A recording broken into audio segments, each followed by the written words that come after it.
O podcast Chimarrão com Espiritismo apresenta reflexões sobre o Livro dos Espíritos de Allan Kardec, com comentários do Espírito Miramês e do Núcleo de Estudos Espíritas Vinha de Luz, de Praia Grande, Santa Catarina.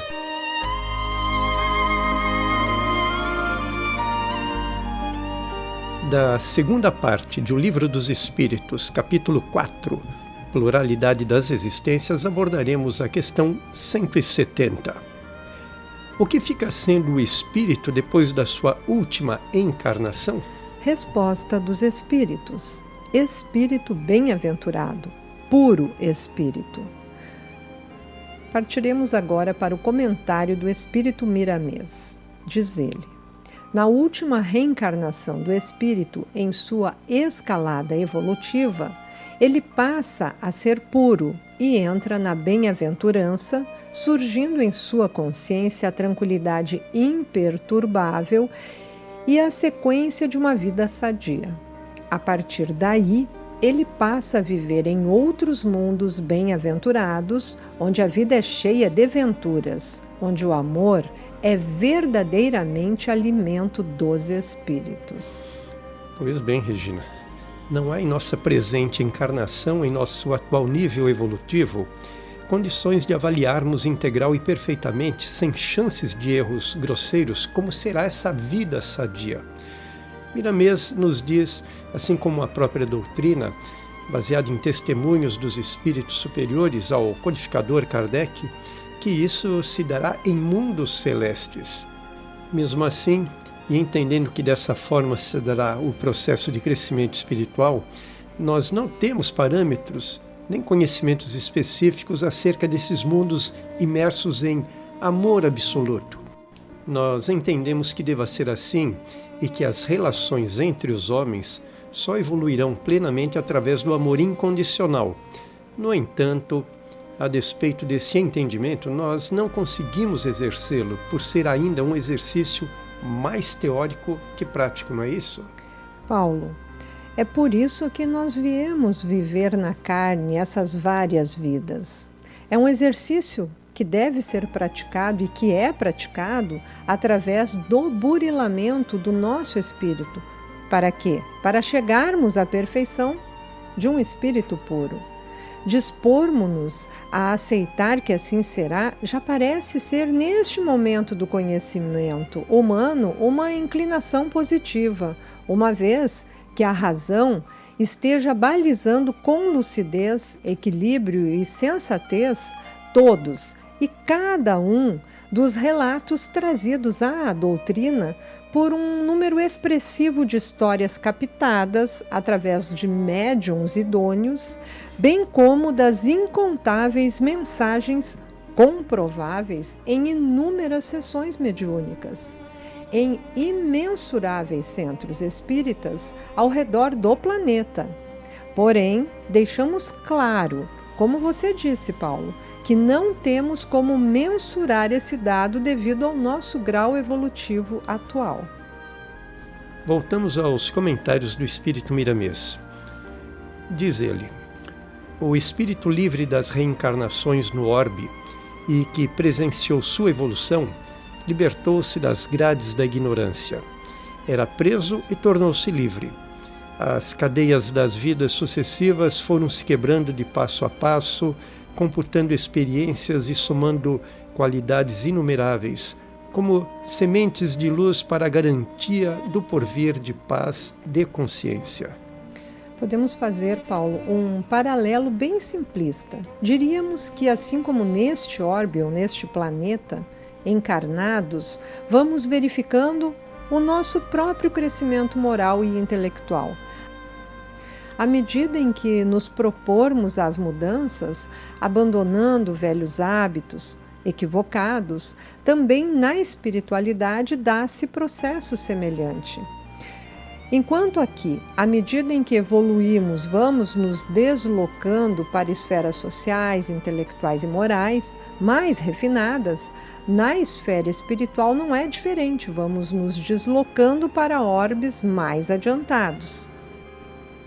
Através da literatura espírita, Estudos relatam que sempre se trabalha para o bem, e um espírito de alta envergadura, como Jesus, por exemplo, ele veio nos ensinar qual é o caminho certo, a verdade e a vida, que é a nossa vida espiritual. Isso mesmo, Regina. Aliás, como nós já sabemos, nosso mundo material é tão somente uma cópia imperfeita do espiritual. E assim, os movimentos que praticamos lá, os reproduzimos aqui.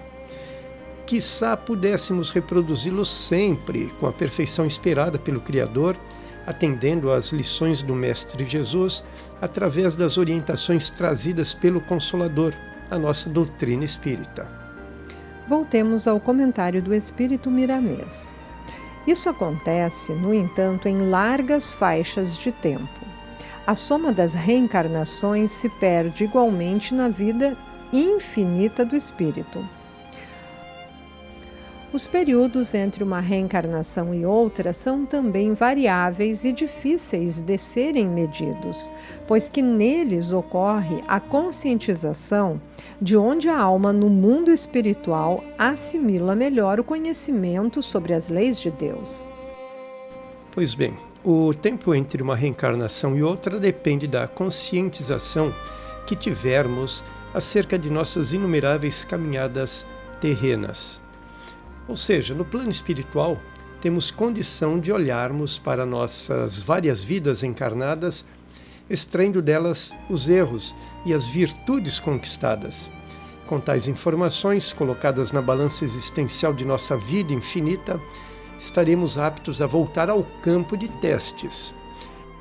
Aliando então tal balanço existencial pessoal, se é que podemos colocar dessa forma, e a depender dos direitos que nos caibam, que sejamos merecedores, além das orientações corretivas dos espíritos superiores, teremos então a autorização para retornarmos aos aprendizados na carne.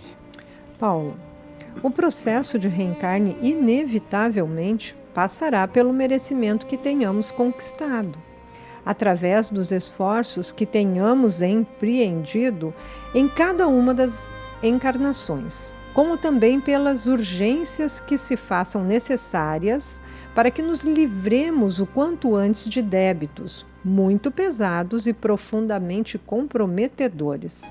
E ainda há reencarnações compulsórias onde não temos o direito de escolher devido à nossa condição enraizada no mal ou ainda em erros muito gravíssimos que tenhamos praticado.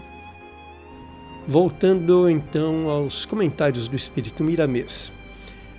A última etapa da vivência na carne faz-nos lembrar de todas as passagens onde os problemas e as dores sufocaram por vezes os nossos gemidos, a fim de pensarmos mais sobre a vida e nossos destinos no que tange à assimilação dos valores eternos administrados pela luz.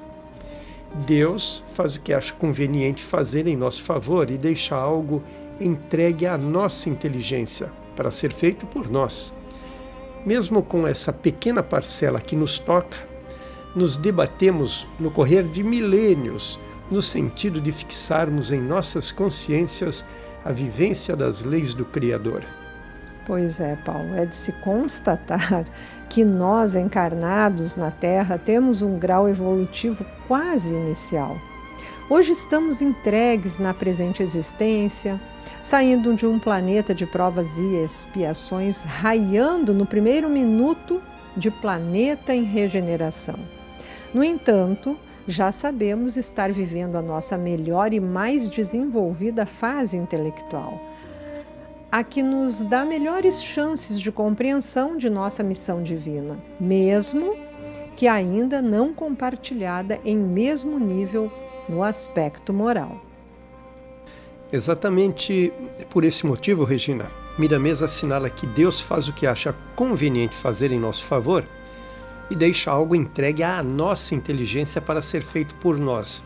E diz mais, que mesmo tendo nos munido dessa ferramenta excepcional, a inteligência, deu-nos também o livre-arbítrio. E aí então nos atrapalhamos. Por quê? Porque a partir dessa liberdade pessoal, passamos a olhar o mundo e as pessoas a partir de nós, de nossa importância, como se nada devêssemos ao outro. Paulo, é importante frisarmos, né, que você está falando do nosso ego, mas não podemos esquecer que ele é nosso instinto de preservação. Acabamos inflando-o, a ponto de pensarmos em nós e para nós. É verdade, Regina. E agora temos que corrigir esse equívoco, trabalhando para que os germens do bem que temos em nós sejam adubados e que os vícios sejam modificados. Mãos à obra, então. A hora é agora, né, Paulo? Exato. Então voltemos ao comentário do Espírito Miramês. O século XX ainda está sob o domínio da teoria. Todavia já é alguma coisa. A vivência virá depois para complementar o que sabemos e falamos. Os espíritos bem-aventurados, os espíritos puros, não nos deixam órfãos, pois estão sempre ligados aos que ainda não conheceram a verdade, talvez por imaturidade, como guias espirituais que se sentem bem em fazer o bem. É a lei de Deus que os mais fortes ajudem os mais fracos a caminhar e os sábios ensinem os ignorantes, como sendo pais orientando seus filhos. Pois é, Paulo, como já o dissemos, em concordância plena com o Miramês, o século XX ainda está sob o domínio da teoria. E embora a humanidade venha vivenciando sua melhor e mais desenvolvida fase intelectual e tecnológica, os ensinamentos e práticas morais não têm acompanhado o mesmo ritmo, pois as virtudes morais ainda continuam sendo artefatos que parecem trazer poucos benefícios materiais. Ou seja, Regina, você está dizendo que eu posso ser extremamente egoísta, posso ser insensível, nada caridoso, nada humilde, posso ser muito presunçoso, posso ter uma porção de vícios, mas se eu for rico e poderoso, terei todas as portas, aquelas largas, abertas para o meu livre trânsito, inclusive serei muito festejado, não é isso? Paulo, esse seu comentário é um dos pontos de vista. Através dos estudos, aprendemos que muitos reencarnam na Terra em missão para ajudar os menos favorecidos, os mais fracos e ignorantes. E não estou falando de riqueza material, estou falando de irmãos que ensinam através de seus exemplos. Podemos citar Chico Xavier, Divaldo Franco e tantos outros que não se tornaram ícones nas mídias, mas que fizeram e fazem obras tão boas quanto as obras de Chico e de Divaldo, embora eles estejam incógnitos. É uma construção, Paulo. Tudo tem o início e certamente a sequência do aprendizado faz o mestre. Muito bem. Passemos novamente aos comentários do Espírito Miramês, que nos diz: os espíritos puros certamente não precisam mais reencarnar na Terra, a não ser por determinação de Deus, caso seja conveniente. Todavia, sentem-se felizes pelo esplendor das suas consciências em servir de instrumentos para iluminarem os que se encontram nas trevas. São capazes de muitos sacrifícios, como podes notar nos grandes seres que voltaram ao mundo por amor às criaturas. Pois bem, pelo que temos estudado na codificação da doutrina espírita, bem como através de sua ampla bibliografia correlata, não só por determinação divina, como também por inclinação própria, são muitos os espíritos que, tendo alcançado patamares evolutivos significativos, determinam-se regressar ao orbe terrestre a fim de dar continuidade aos seus próprios trabalhos, auxiliando como podem os irmãos de jornada. É bem interessante porque nós sabemos que é como uma escada. Nós já falamos em outros episódios aqui do Chimarrão com o Espiritismo que sempre nós teremos alguém abaixo de nós e que nós podemos, já no nosso nível evolutivo, ajudar, como nós também somos ajudados por esses irmãos que estão acima de nós. Então, o bem O bem ele tem que ser dividido, compartilhado. Sim, exatamente o que você está dizendo, né? Os que têm mais capacidade ajudam os de menor capacidade. E esse estender mão para os que estão abaixo e estendermos a mão para aqueles que estão acima para nos ajudar, está aí, você está fazendo uma analogia com a corrente do bem. Muito bem. Exatamente a corrente do bem, né? Que nos ligará a todos e haverá então um momento em que não haverá mais aquele que sabe mais ou que pode menos ou que pode isso ou aquilo. Todos estarão irmanados e nivelados, né?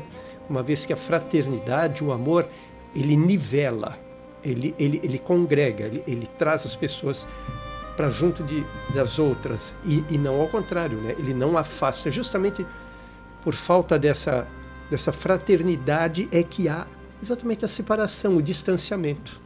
Muito bonita essa tua fala, Paulo. Voltarei agora então com o comentário do Espírito Milanês que nos diz: eles, esses irmãos, são luzes que nunca se apagam nas consciências dos que receberam as bênçãos da assistência e dos seus interesses pelo próximo. As últimas etapas de sua escalada evolutiva ficam marcadas nas suas personalidades, por serem os últimos degraus da escada de Jacó.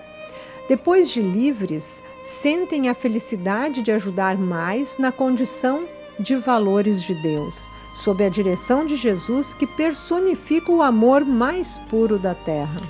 Isto mesmo, se nós tomarmos a frase depois de livres sentem a felicidade de ajudar mais e meditarmos um pouco, sem muita demora, poderemos entender que este sentimento ele deva ser muito mais ampliado no plano espiritual, uma vez que já aqui no plano terreno, essa mesma felicidade acaba por se instalar em nossos corações quando ajudamos alguém, por exemplo.